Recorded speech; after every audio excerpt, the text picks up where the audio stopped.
Hello everyone and welcome back to another video from Crazy Gamer. In this video, I'm going to show you how to add friends onto your CoinMaster account. So let's get started right away. First of all, open up the CoinMaster game on your device. And if you haven't logged into your account already, you will see the Facebook login button at the homepage.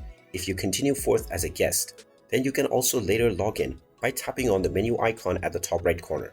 When you tap on the gear icon from the menu page, you will see the Facebook icon at the bottom section where it says account.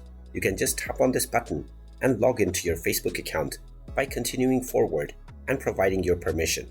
Once you have been logged into your Facebook account, this will check the various different friends on your Facebook that are registered on the CoinMaster game. If you have any friends on your friend list that are playing the game, then just tap on the menu icon at the top right and then tap on Friends.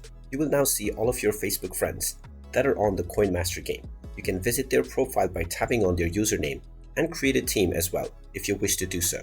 And there you have it. That is how easy it is to add friends onto your CoinMaster game. If you find this video helpful, make sure you hit that like button and subscribe to our channel if you haven't done so already. Also ring that notification bell to never miss another update from us. Thank you for watching and I will see you again in the next video.